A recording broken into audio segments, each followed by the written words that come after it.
بسم الله الرحمن الرحيم ومن يرغب عن ملة إبراهيم إلا من سفح نفسه ولقد اصطفيناه في الدنيا وإنه في الآخرة لمن الصالحين. ആദരണീയരായ സത്യവിശ്വാസിനികളെ, പ്രപഞ്ച സൃഷ്ടാവും പരിപാലകനുമായ അള്ളാഹുവിൻ്റെ നിയമനിർദ്ദേശങ്ങൾക്കനുസരിച്ച് നമ്മളുടെ വളരെ ചെറുതും പരിമിതികളെമ്പാടുമുള്ളതുമായ ഈ ജീവിതം ചിട്ടപ്പെടുത്തണമെന്ന് ഒന്നാമതായി ഓർമ്മപ്പെടുത്തുകയാണ്, വസിയ്യത്ത് ചെയ്യുകയാണ്.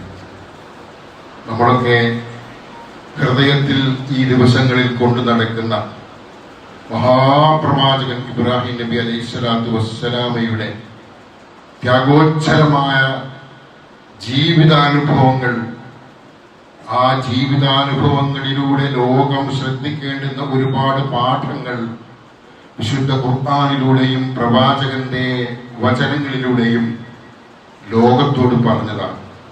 അത്യുജ്ജലമായ ത്യാഗങ്ങളാണ് ആ മഹാവ്യക്തിത്വം അനുഷ്ഠിച്ചത് എന്ന് നമുക്കറിയാം. എന്തുകൊണ്ടാണ് പ്രവാചകൻ ഇബ്രാഹിം നബി അലൈഹിസ്സലാത്തു വസ്സലാം അള്ളാഹു തിരഞ്ഞെടുത്ത പ്രവാചകൻ അല്ല, അള്ളാഹു തന്റെ ചങ്ങാതി എന്ന് വിശേഷിപ്പിച്ച ഏക പ്രവാചകൻ, അള്ളാഹു ഇതൊരു ഉമ്മത്താണ് എന്ന് വിശേഷിപ്പിച്ച പ്രവാചകൻ, അങ്ങനെ ഒരുപാട് വിശേഷണങ്ങൾ കൊണ്ട് ധന്യമായ അള്ളാഹുവിനാൽ ആദരിക്കപ്പെട്ട ഇബ്രാഹിം നബി അലൈഹിസ്സലാത്തു വസ്സലാമയുടെ ജീവിതം വലിയ ഒരു പാഠമാണ് സത്യവിശ്വാസികൾക്ക്, അല്ല മനുഷ്യർക്കാകമാനവും. എന്തുകൊണ്ടെന്നാൽ ഈ ജീവിതത്തിന്റെ നിസ്സാരത ബോധ്യപ്പെടാവുന്ന രീതിയിലുള്ള അനുഭവങ്ങൾ നമുക്കെമ്പാടുമുണ്ട്. നമ്മൾ പ്രളയത്തെ കണ്ടവരും അതിജീവിച്ചവരുമാണ്. കോവിഡ് എന്ന മഹാ അസുഖത്തെ കണ്ടവരും അതിജീവിച്ചവരുമാണ്. വീട്ടിൽ നമ്മളിൽ ഒരുപാട് ആളുകൾ പ്രയാസങ്ങൾ അനുഭവിക്കുന്നുണ്ട്. കച്ചവടം ചെയ്തിട്ട് അത് നഷ്ടപ്പെട്ടു പോയി കടങ്ങളിൽ കൊണ്ട് കുടുങ്ങി വീഴുന്നു പോയ ആളുകളെ നമുക്കറിയാം. ചികിത്സ പോലും ഇല്ലാത്ത വിധത്തിലുള്ള മാരകമായ രോഗങ്ങൾ പിടിപെട്ട് വല്ലാതെ ബുദ്ധിമുട്ടുന്ന ആളുകളെ നമുക്കറിയാം. നമ്മൾ എത്ര സന്തോഷത്തോടെ ജീവിക്കാൻ ശ്രമിക്കുമ്പോഴും നമ്മുടെ വീടുകളിൽ നമ്മുടെ പ്രിയപ്പെട്ട ഇണകൾ, ഭർത്താവട്ടെ, ഭാര്യയാവട്ടെ, മക്കളാവട്ടെ, നമ്മളുടെ ഇഷ്ടത്തിനോ നമ്മളുടെ ആഗ്രഹങ്ങൾക്കോ പരിഗണന പോലും ലഭിക്കാതെ നമ്മളെ അവഗണിച്ചുകൊണ്ട് ജീവിക്കുന്ന അവസ്ഥകൾ നമ്മിൽ പലർക്കുമുണ്ട്. പ്രിയപ്പെട്ടവരെ, ദുനിയാവ് എന്നുള്ളത് അങ്ങനെ അടിച്ചു പൊളിച്ച് ജീവിക്കാനുള്ളതല്ല എന്ന പാഠം നമ്മിലൂടെ, നമ്മൾ അറിയുന്ന ആളുകളിലൂടെ നമ്മൾ തന്നെ മനസ്സിലാക്കിയതാണ്. അതുകൊണ്ട് തന്നെ ദുനിയാവിന്റെ നിസ്സാരത തിരിച്ചറിയുകയും ദുനിയാവിനപ്പുറം മനുഷ്യർ എന്ന നിലക്ക് മറ്റേതൊരു സൃഷ്ടിജാലങ്ങളെ അപേക്ഷിച്ചും ഉന്നതനായ ജീവവർഗം മനുഷ്യൻ എന്ന നിലക്ക് നമുക്ക് ദുനിയാവിനപ്പുറം ഒരു ജീവിതമുണ്ട് എന്ന പാഠം നൽകപ്പെടുകയും ചെയ്തതാണ്. വിശുദ്ധ ഖുർആൻ ആ പാഠം നമുക്ക് പറഞ്ഞു തരുന്നുകൊണ്ടേയിരിക്കുന്നു. പ്രവാചകന്റെ ജീവിതം ആ പാഠത്തിൽ ഊന്നി നിന്നുകൊണ്ടുള്ളതായിരുന്നു. ഇബ്രാഹിം നബി അലൈഹിസ്സലാത്തു വസ്സലാം നേരത്തെ സൂചിപ്പിച്ചതുപോലെ അള്ളാഹുവിന്റെ ചങ്ങാതി എന്ന വിശേഷണത്തിന് അർഹനായ ആ വ്യക്തിത്വത്തിന്റെ ജീവിതം അത് കഠിനമായ തപസ്യയായിരുന്നു, സബര്യയായിരുന്നു. എന്തുകൊണ്ടെന്നാൽ ഇബ്രാഹിം നബി അലൈഹിസ്സലാത്തു വസ്സലാമയുടെ ഒരു സാധാരണ മനുഷ്യന്റെ ജീവിതാഭിലാഷങ്ങളും ആഗ്രഹങ്ങളും പലപ്പോഴും വളരെ ചെറിയ സമയങ്ങളിൽ തന്നെ മാറ്റിവെക്കേണ്ടി വന്നു. ഇബ്രാഹിം നബി അലൈഹിസ്സലാത്തു വസ്സലാമിന് താൻ ജനിച്ച ശിർക്കൻ സമൂഹത്തിൽ, ശിർക്കിന്റെ ഘനാന്ധകാരത്തിൽ തളർന്നു വീഴുന്ന ഒരു സമൂഹത്തിൽ, തന്റെ പിതാവടക്കം തന്റെ ബാപ്പയടക്കം അതിന്റെ പ്രതിനിധിയായി ജീവിക്കുന്ന ഒരു സമൂഹത്തിൽ അതിനെതിരെ പോരാടാനുള്ള നിയോഗം ഒന്നാമതായി ഇബ്രാഹിം നബി അലൈഹിസ്സലാത്തു വസ്സലാമിന് ലഭിച്ചു. മാത്രമല്ല, ആ പോരാട്ടം ആ നാട്ടിന്റെ അധിപനായ രാജാവിനെതിരെ വരെ തിരിയേണ്ടി വന്നു.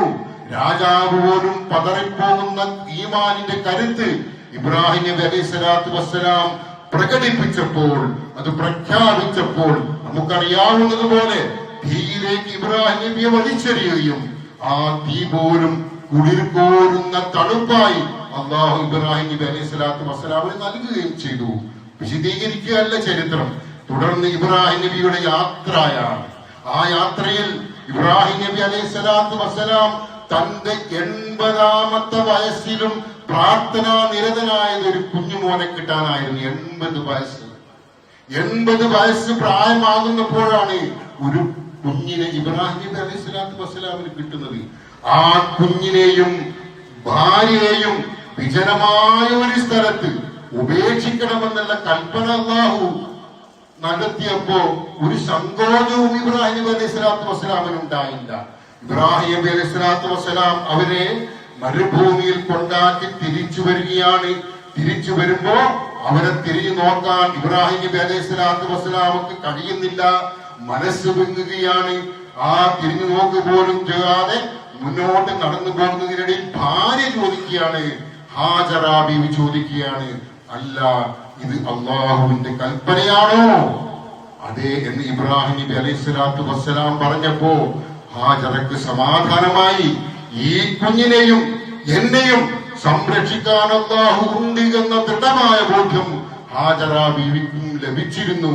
പറഞ്ഞു വരുന്നത് ഇബ്രാഹിം നബി അലൈഹി സ്വലാത്തു വസ്സലാമയുടെ ഈമാൻ, അതിന്റെ അംശങ്ങൾ, അതിന്റെ കിരണങ്ങൾ തന്റെ പ്രിയപത്നിക്കും മകനുമൊക്കെ വിതറിക്കൊടുക്കാൻ, നൽകിക്കൊണ്ടിരിക്കാൻ ഇബ്രാഹിം നബി അലൈഹി സ്വലാത്തു വസ്സലാം നേരത്തെ തന്നെ തുടക്കത്തിൽ തന്നെ ശ്രദ്ധിച്ചിരുന്നു എന്നാണ്. അത് കഴിഞ്ഞു പിന്നീട് നാം അറിയുന്നത്, അല്ലെങ്കിൽ ഇബ്രാഹിം നബി അലൈഹി സ്വലാത്തു വസ്സലാമയോടുള്ള കൽപ്പന, കുഞ്ഞുമോനെ മടിയിൽ വെച്ച് താലോലിക്കേണ്ടുന്ന ഈ പ്രായത്തിൽ കുഞ്ഞുമോനെ അറുത്തേക്കണമെന്നുള്ള കൽപ്പനയായിരുന്നു. പതറിയില്ല ഇബ്രാഹിം നബി അലൈഹി സ്വലാത്തു വസ്സലാം. കുഞ്ഞുമോനോട് ചോദിക്കുകയാണ്, അള്ളാഹുവിന്റെ കൽപ്പന ഞാൻ നിറവേറ്റിക്കോട്ടെ മോനെ. കുഞ്ഞുമോൻ പോലും പറയുകയാണ്, അതേ ബാപ്പ. ആ ഒരു സ്ഥൈര്യം, ആ ഒരു ധൈര്യം ഇബ്രാഹിം നബി അലൈഹി സ്വലാത്തു വസ്സലാമക്ക് എങ്ങനെ കിട്ടി? നമ്മുടെ മകനൊന്ന് ഒരു ചെറിയ പോറലേറ്റാൽ, ഒന്ന് പരിപിടിച്ചാൽ നമ്മളാകെ വെപ്രാളത്തിലാണ്, ഓടുകയാണ് ആശുപത്രി മുതൽ ആശുപത്രിയിലേക്ക്. ഓടണ്ട എന്നല്ല പറയുന്നത്. പടച്ചവന്റെ കൽപ്പന നേരിട്ട് വന്ന് അത് ബോധ്യപ്പെട്ടപ്പോൾ, അള്ളാഹുവിന്റെ കൽപ്പനയാണ് ഇത് എന്ന് തിരിച്ചറിഞ്ഞപ്പോൾ ഒരു സങ്കോചവും കൂടാതെ തന്റെ മകനെ ബലിയെടുക്കാൻ ഇബ്രാഹിം നബി അലൈഹി സ്വലാത്തു വസ്സലാം ഒരുങ്ങി എന്നുള്ളതും, ആ രീതിയിൽ മരിച്ചൊടുങ്ങാൻ ഇസ്മായിൽ എന്ന കൊച്ചുമോൻ ഒരുങ്ങി എന്നുള്ളതും പഠിക്കേണ്ടുന്ന പാഠമാണ് പ്രിയപ്പെട്ടവരെ. നേരത്തെ ഹാജറയെയും കുഞ്ഞിനെയും മരുഭൂമിയിൽ ഉപേക്ഷിച്ചപ്പോ ഹാജറാക്ക് ലഭിച്ച സ്ഥൈര്യവും ധൈര്യവും ഇസ്മായിൽ എന്ന മകനും ലഭിച്ചിട്ടുണ്ടെങ്കിൽ അത് എവിടെ നിന്ന് കിട്ടി പ്രിയപ്പെട്ടവരെ? നേരത്തെ ഞാൻ കുറച്ച് കാര്യങ്ങൾ സൂചിപ്പിക്കുകയുണ്ടായി. അസുഖത്തെ കുറിച്ച്, നമ്മുടെ കൺമുമ്പിൽ നമ്മൾ തന്നെ അനുഭവിക്കുന്ന പ്രയാസങ്ങളെ കുറിച്ച്, കടുത്ത പരീക്ഷണങ്ങളെ കുറിച്ച്. ഈ ഘട്ടങ്ങളിൽ നമുക്കൊരു പനി വന്നാൽ, ആ പനി വിട്ടുമാറാതെയായാൽ, നമുക്കൊരു നെഞ്ചുവേദന വന്നാൽ, നമുക്ക് ഗുരുതരമായ ഒരു അസുഖം വന്ന് കിടപ്പിലായി പോയാൽ നമ്മൾ പതറിപ്പോകുന്നുണ്ട്. പതറിപ്പോകും, മനുഷ്യനെന്ന നിലക്ക് സ്വാഭാവികമാണ്. നമുക്ക് വലിയ നഷ്ടങ്ങൾ ഉണ്ടായാൽ, നമ്മുടെ കുടുംബത്തിൽപ്പെട്ട ഒരാൾ, നമ്മുടെ ബന്ധപ്പെട്ട ഒരാൾ മരിച്ചു പോയാൽ നമുക്കത് സഹിക്കാൻ കഴിയില്ല, സ്വാഭാവികമാണ്, മനുഷ്യനാണ്. ഈ വേദനയിൽ പോലും, ഈ സഹനത്തിന്റെ ഘട്ടത്തിൽ പോലും അല്ലാഹ് നിന്റെ തീരുമാനമാണ് ഇത് എന്ന ഒരു ഉറച്ച ഈമാനിന്റെ കണിക, കരുത്ത് നമുക്കുണ്ടെങ്കിൽ പ്രിയപ്പെട്ടവരെ, നമ്മുടെ ജീവിതം ധന്യമായി. ആ കരുത്ത് നേടിയെടുക്കാനാണ് ഇബ്രാഹിം നബി അലൈഹി സ്വലാത്തു വസ്സലാമയുടെ ജീവിതത്തിന്റെ തുടക്കം മുതൽ ഒടുക്കം വരെ കടുകടുത്ത പരീക്ഷണങ്ങൾ അല്ലാഹു നൽകിക്കൊണ്ടിരുന്നത്. അപ്പൊ എളുപ്പം നേടാവുന്ന ഒന്നല്ല അത്. എളുപ്പം നേടാവുന്ന ഒന്നല്ല ഈമാനിന്റെ കരുത്ത് എന്നായി പറഞ്ഞത്. നമ്മൾ പതറിപ്പോവും പലപ്പോഴും. മഴയില്ലാത്ത സമയത്ത് മഴയ്ക്ക് വേണ്ടി ആഗ്രഹിക്കുന്നവരാണ് നമ്മൾ. പക്ഷേ മഴയെങ്ങാനും ഒന്ന് ശക്തമായി പെയ്താൽ നമ്മൾ മഴയോടൊന്ന് പിൻവലിയാൻ, അല്ലെങ്കിൽ മഴയൊന്ന് ഒഴിവായി കിട്ടട്ടെ എന്ന് ആഗ്രഹിക്കുന്നു. മനുഷ്യന്റെ ചിന്തകളൊക്കെ അങ്ങനെ തന്നെയാണ്. എങ്ങാനും മഴ ഒന്ന് ശക്തമായി കഴിഞ്ഞാൽ ചിലപ്പോ നമ്മൾ മനസ്സിലെങ്കിലും തോന്നില്ലേ, നമുക്ക് വേണ്ടായിരുന്നു ഇന്നത്തെ മഴ, ഇന്ന് ഈദ്ഗാഹ് നടക്കാൻ ഉദ്ദേശിച്ചിരുന്നല്ലോ, മഴ കാരണം നമ്മൾ മാറ്റിവെച്ചതല്ലേ. ചിലപ്പോ ആരെങ്കിലും കരുതിപ്പോയോ മഴയില്ലായിരുന്നുവെങ്കിൽ ഈദ്ഗാഹ് ഒന്ന് നടത്താമായിരുന്നുവെന്ന്. അങ്ങനെ ഒരു ചിന്ത, അതായത് വേണ്ടിയിരുന്നില്ല മഴ എന്ന ഒരു ചിന്തയുടെ ലാഞ്ചന പോലും നമ്മുടെ ഹൃദയത്തിലേക്ക് കടന്നു വരികയാണെങ്കിൽ നേരത്തെ സൂചിപ്പിച്ച ഈമാനിന്റെ വളരെ ചെറിയ കണിക പോലും നമ്മിൽ അവശേഷിക്കുന്നില്ല എന്നാണ് അതിനർത്ഥം. പ്രിയപ്പെട്ടവരെ, നമ്മുടെ ജീവിതം പടച്ചോൻ തന്ന, എനിക്ക് ഈ മുഖം തന്ന പടച്ചോൻ, എനിക്ക് ഈ സംസാരിക്കാനുള്ള കഴിവ് തന്ന പടച്ചോൻ, എന്റെ ശബ്ദം അത് വേറെയാണ്, എന്റെ മുഖം വേറെയാണ്. ഓരോരുത്തർക്കും ഓരോ പ്രകൃതിയുണ്ട്. ദുനിയാവിന്റെ ഏതോ വിദൂരതയിൽ ഞാൻ പോയിട്ട് അവിടെ ഞാൻ കാണുകയാണ് ലത്തീഫ് സാഹിബിനെ. എവിടെയെങ്കിലും ഏതോ ഒരു വൻകരയിൽ അന്റാർട്ടിക്കയിലോ മറ്റോ വെച്ച് ഞാൻ ലത്തീഫ് സാഹിബിനെ കണ്ടാൽ ഞാൻ അത്ഭുതപ്പെടും. ലത്തീഫ് സാഹിബെ എന്താണ് ഇവിടെ വന്നത് എന്ന് ഞാൻ ചോദിക്കും. റഹ്മത്തുള്ളാഹി സാഹിബെ എന്താണ് ഇവിടെ ചേർന്നത് എന്ന് ഞാൻ ചോദിക്കും. കാരണം എനിക്കറിയാം അത് റഹ്മത്തുള്ളാഹി ആയിരുന്നു, എനിക്കറിയാം അത് ലത്തീഫ് സാഹിബായിരുന്നു എന്നുള്ളത്. കാരണം അദ്ദേഹം അള്ളാഹു നൽകിയ പ്രകൃതിയാണ്. അത് ആ നാട്ടിലെ ഏതോ ഒരു മനുഷ്യനാണെന്നല്ല ഞാൻ മനസ്സിലാക്കുക. അതുപോലെ ലോകത്തുള്ള എല്ലാ മനുഷ്യർക്കും, കോടാനുകോടി മനുഷ്യർക്കും, ജീവിച്ചിരിക്കുന്നവർക്കും മരിച്ചു പോയവർക്കും ഇനി ജീവിക്കാനിരിക്കുന്നവർക്കും ഓരോ മുഖം തന്ന പടച്ചവൻ, ഓരോ ശബ്ദം തന്ന പടച്ചവൻ. പ്രിയപ്പെട്ടവരെ, നിങ്ങളിൽ ഒരാൾ നടന്നു പോകുമ്പോ ഞാൻ നിങ്ങളെ വിളിക്കുകയാണ്. അപ്പൊ നിങ്ങൾ ചിലപ്പോൾ തിരിഞ്ഞു നോക്കും മുമ്പേ തന്നെ മനസ്സിലാകും അസ്ലമാണത് വിളിച്ചത് എന്ന്. ഫോൺ ചെയ്യുമ്പോ ശബ്ദം കേട്ടാൽ നമുക്ക് മനസ്സിലാകുന്നില്ലേ നമുക്ക് വേണ്ടപ്പെട്ട ആളെ? അങ്ങനെ വൈവിധ്യങ്ങൾ കൊണ്ട് അലങ്കരിക്കപ്പെട്ട വ്യക്തിത്വമാണ് മനുഷ്യൻ. ആ മനുഷ്യൻ ഈ ഭൂമിയിൽ ജനിച്ചു വീഴുമ്പോ, വളരെ ദുർബലനായി കുഞ്ഞായി ജനിച്ചു വീഴുമ്പോ, ഒന്നുമില്ലാത്ത, ഒരു കരുത്തുമില്ലാത്ത, കരയാൻ മാത്രം അറിയുന്ന കുഞ്ഞായി ജനിച്ചു വീഴുമ്പോ ആ കുഞ്ഞിന് ഉച്ഛ്വാസ നിശ്വാസങ്ങൾ നിർവഹിക്കണമെന്നുള്ളത് പടച്ചന്റെ തീരുമാനമായതുകൊണ്ട് ആ ചെറിയ ഹൃദയത്തിലൂടെ, ശ്വാസകോശത്തിലൂടെ, അന്നനാളത്തിലൂടെ എങ്ങനെയുമാവട്ടെ ആ കുഞ്ഞ് ഉച്ഛ്വാസ നിശ്വാസം നിർവഹിക്കുന്നു. ഒരു പ്രയാസവുമില്ലാതെ, ഒരു പ്രയാസവുമില്ലാതെ കരുത്തരായ നമ്മൾ നിർവഹിക്കുന്നു. ഒരു പ്രയാസവുമില്ലാതെ. പറഞ്ഞു വരുന്നത്, ഈ ഭൂമിയിൽ നമുക്കൊരു ചെലവ് പോലുമില്ലാതെ, ഒരു നയാ പൈസയുടെ ചെലവ് പോലുമില്ലാതെ അള്ളാഹു തന്ന ഈ ജീവിതം അള്ളാഹുവിന്റെ തൃപ്തി ലാക്കാക്കിക്കൊണ്ട് ഉപയോഗപ്പെടുത്താൻ നമുക്ക് കഴിയുമോ എന്നുള്ള ചോദ്യമാണ് ഇബ്രാഹിം നബിയുടെ ചരിത്രം നമ്മെ പഠിപ്പിക്കുന്നത്. ഈ ചരിത്രവും ഇസ്ലാം പഠിപ്പിച്ച ഉത്ബോധനവും ഖുർആനും ഒക്കെ നമ്മെ പഠിപ്പിക്കുന്നത് എന്ന് നാം തിരിച്ചറിയണം. പ്രിയപ്പെട്ടവരെ, നാം മനസ്സിലാക്കേണ്ടുന്ന വളരെ ഗൗരവതരമായ കാര്യമാണ് പകർച്ച എന്നുള്ളത്. ഈമാനിന്റെ വിഷയത്തിൽ നമുക്ക് ഉണ്ടാവാൻ പാടില്ല. ഏതൊരു നിസ്സാരമായ കാര്യത്തിലായിരുന്നാൽ പോലും, കല്യാണം കഴിച്ച് വീട്ടിൽ ഭാര്യയുമായി പ്രയാസമാകുന്ന അവസ്ഥ ഉണ്ടായാൽ പോലും അള്ളാഹുവിനോട് പരാതി പറയാം, അത് പരിഹരിക്കാനുള്ള ശ്രമങ്ങൾ നടത്താമെന്നല്ലാതെ ഇതൊരു വല്ലാത്ത കുടുക്കിലായിപ്പോയല്ലോ എന്ന രീതിയിലുള്ള ചിന്ത വരുമ്പോ ആ ചിന്ത അള്ളാഹുവിന്റെ തീരുമാനത്തിലേക്കാണ് എത്തിപ്പെടുന്നതെങ്കിൽ നമ്മൾ നമ്മളെ സൂക്ഷിക്കണം. അള്ളാഹു തീരുമാനിച്ച ഒരു കാര്യത്തോടാണ് നമുക്ക് വിമുഖത, നമുക്ക് പ്രയാസം, നമുക്ക് അസ്വാരസ്യം, അല്ലെങ്കിൽ നമുക്ക് നിരാശ ഉള്ളത് എങ്കിൽ നാം ശ്രദ്ധിക്കണം. പ്രിയപ്പെട്ടവരെ, അത്രമേൽ നമ്മുടെ ഈമാനിന്റെ കരുത്ത് വർദ്ധിപ്പിച്ചുകൊണ്ടേയിരിക്കണം. അതിനാണല്ലോ നമസ്കാരം. 5 നേരം നമ്മൾ നമസ്കരിക്കണ്ടേ?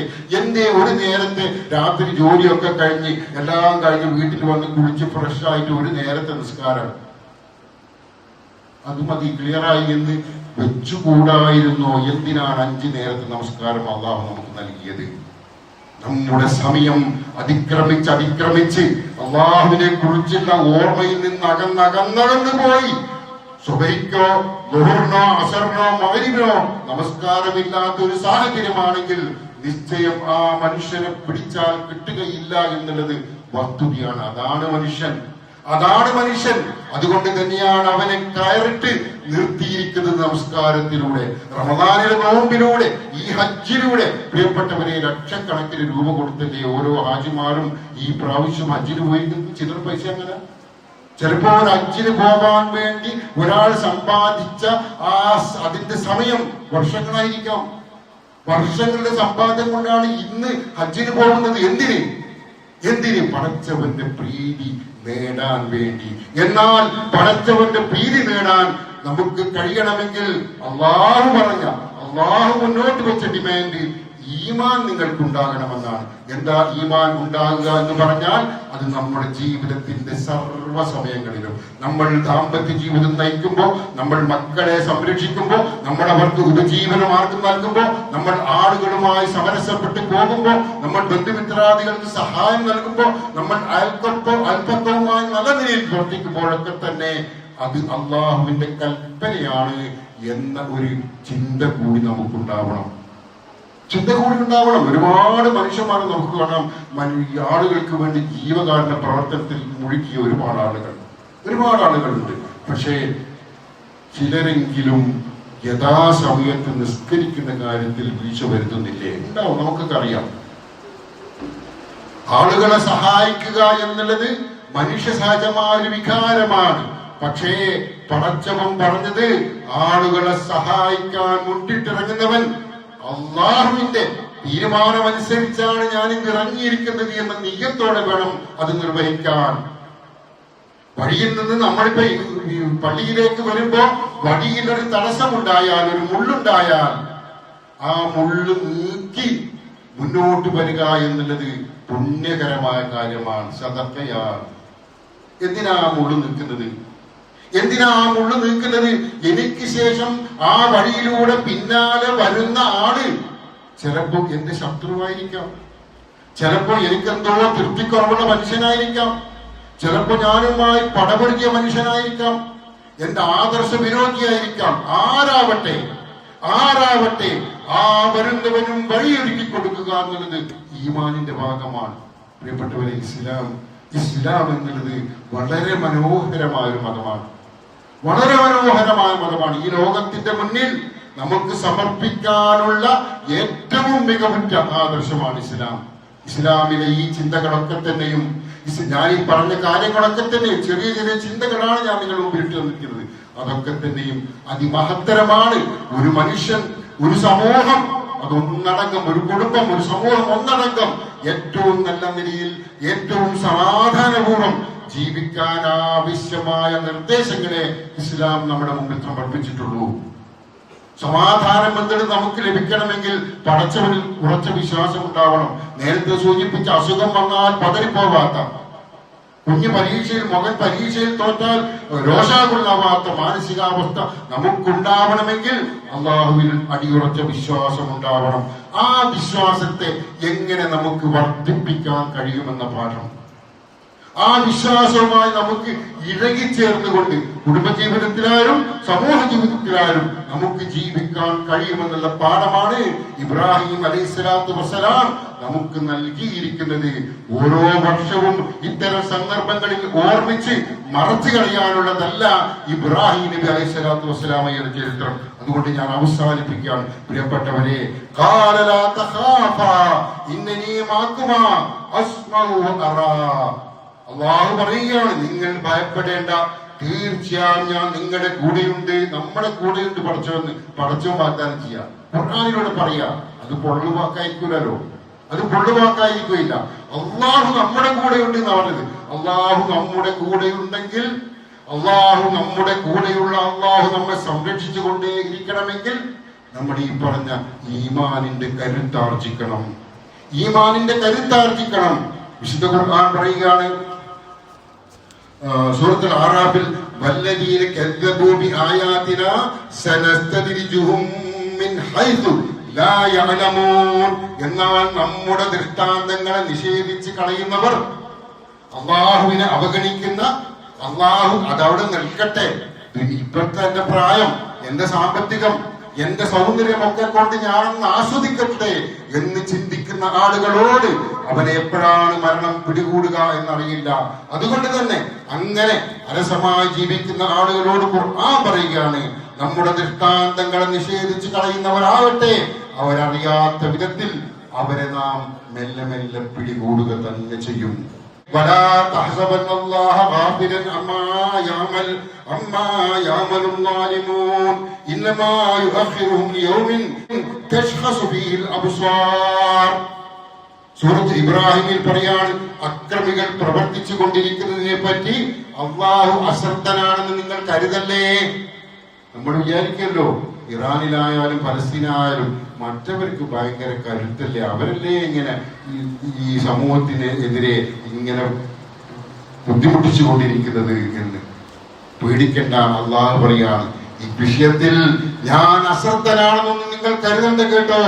അള്ളാഹു അശ്രദ്ധനാണെന്ന് നീ വിചാരിക്കേണ്ട. കണ്ണുകൾ തള്ളിപ്പോകുന്ന ഒരു ദിവസം വരെ അവർക്ക് അവൻ സമയം നീട്ടിക്കൊടുക്കുക തന്നെ ചെയ്യും, നീട്ടിക്കൊടുക്കുന്നതാണ്. കണ്ണുകൾ തള്ളിപ്പോകുന്ന നമ്മളല്ലാതായി തീരുന്ന ഒരു ഘട്ടം നമുക്ക് വരാനുണ്ട്. നേരത്തെ ഞാൻ സൂചിപ്പിച്ച എന്റെ മുഖവും എന്റെ ശബ്ദവും എന്റെ സൗന്ദര്യവും എന്റെ കോലവും ഒക്കെ ദ്രവിച്ച് മണ്ണിൽ ലയിച്ചു പോകുന്ന ഒരു സമയം നമുക്ക് വരാനുണ്ട്. ഒരുപാട് വർഷങ്ങൾക്കപ്പുറമൊന്നുമല്ലേ, തൊട്ടടുത്ത നിമിഷം തുടങ്ങും. ഞാനെങ്ങാനും ഇവിടെ മരിച്ചു വീണാൽ ഇത്രയുള്ളൂ ജീവിതം. അതുകൊണ്ട് തന്നെ പ്രിയപ്പെട്ടവരെ, നാം തിരിച്ചറിയുക, നമുക്ക് അള്ളാഹു ഔദാര്യമായി നൽകിയ ഒരുപാട് അനുഗ്രഹങ്ങൾ വെറുതെ ഒരു നയാ പൈസയുടെ ചെലവില്ലാതെ അള്ളാഹു നൽകിയ ഈ അനുഗ്രഹങ്ങൾക്ക് നന്ദിയുള്ളവരാവണം നമ്മൾ.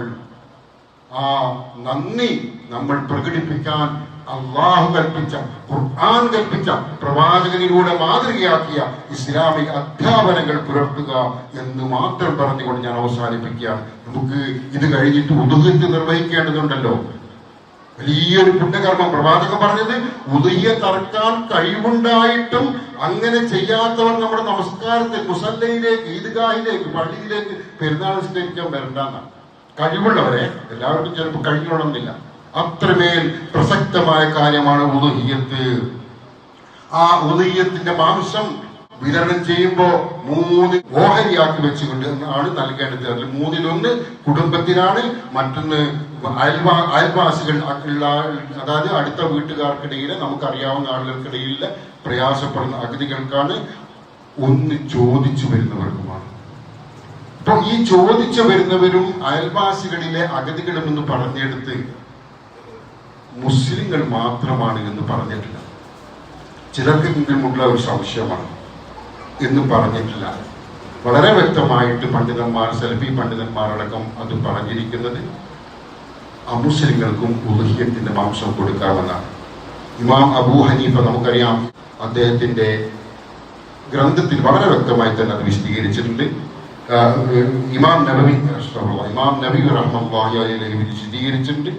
അതുപോലെ തന്നെ ആധുനിക സലഫി പണ്ഡിതന്മാരും ഈ വിഷയത്തിൽ വിശാലമായ കാഴ്ചപ്പാട് തന്നെയാണ് പറഞ്ഞിരിക്കുന്നത്. കൂട്ടത്തിൽ ഞാൻ ഓർമ്മപ്പെടുത്തിയെന്ന് മാത്രം, അത് നമുക്കിടയിൽ മാത്രം ഒതുങ്ങി പോവാതെ ജീവകാരുണ്യ പ്രവർത്തനത്തിന്റെ ഭാഗമായുള്ള കാര്യമെന്ന നിലക്ക് അതും ഒരു മഹാസംഭവമായി തിരിച്ചറിഞ്ഞുകൊണ്ട് അവർക്ക് കൂടി എത്തിക്കാവുന്ന ഒരു സംവിധാനം നിങ്ങളിലുണ്ടാവണം, നമ്മിലുണ്ടാവണം. അള്ളാഹു നമ്മെ അനുഗ്രഹിക്കുമാറാവട്ടെ. ഈ കൂടിച്ചേരൽ സ്വാലിഹായ ഒരമലായി കാരണവാനായ അള്ളാഹു സ്വീകരിക്കുമാറാവട്ടെ. കാരണവാനായ നാഥ, ഞങ്ങളിൽ നിന്ന് വന്നുപോയ പാപങ്ങളൊക്കെ നീ പുറത്തു മാപ്പാക്കി തരണമേ റഹ്മാനെ. അറിഞ്ഞും അറിയാതെയും ചെയ്തു പോയ പാപങ്ങൾ നീ പുറത്തു തരണമേ റഹ്മാനെ. റബ്ബുൽ ആലമീനായ തമ്പുരാനെ, ദുർബലരാണ് ഞങ്ങൾ. ജീവിതത്തിന്റെ നെട്ടോട്ടത്തിനിടയിൽ പല പോരായ്മകളും വാക്കിലും പ്രവൃത്തിയിലും വന്നു പോകുന്നവരാണ് ഞങ്ങൾ റഹ്മാനെ. കാരുണ്യവാനായ നാഥ, നീ ഞങ്ങൾക്ക് പുറത്തു തരണമേ അല്ലാഹ്. ഞങ്ങളുടെ വാക്കുകളെ നല്ല വാക്കുകളാക്കി നീ പരിവർത്തിപ്പിച്ച് തരണമേ റഹ്മാനെ. ഞങ്ങളുടെ പ്രവർത്തനങ്ങളെ നല്ല പ്രവർത്തനങ്ങളാക്കി നീ മാറ്റി തരണമേ അല്ലാഹ്. റബ്ബുൽ ആലമീനായ തമ്പുരാനെ, ഞങ്ങളുടെ മാതാപിതാക്കളിൽ, ബന്ധുമിത്രാദികളിൽ പലരും രോഗം കൊണ്ട് പ്രയാസപ്പെടുന്നവരായിട്ടുണ്ട്. ശാരീരികമായ അവശതകൾ കൊണ്ട് ബുദ്ധിമുട്ടുന്നവരായിട്ടുണ്ട് റഹ്മാനെ. അവർക്ക് നീ തുണയേകണമേ അല്ലാഹ്. അവരുടെ അസുഖം നീ ഭേദമാക്കി കൊടുക്കണമേ റഹ്മാനെ. അവരുടെ പ്രയാസങ്ങൾ നീ നീക്കിക്കൊടുക്കണമേ അല്ലാഹ്. അല്ലാഹുവേ, ഞങ്ങളുടെ പ്രിയപ്പെട്ട മാതാപിതാക്കളിൽ, ബന്ധുമിത്രാദികളിൽ പലരും പരലോകത്തേക്ക് യാത്രയായിരിക്കുകയാണ് റഹ്മാനെ. അവർക്ക് നീ പുറത്തു കൊടുക്കണമേ അല്ലാഹ്. അവരുടെ കബറുകൾ നീ വിശാലമാക്കി കൊടുക്കണമേ റഹ്മാനെ.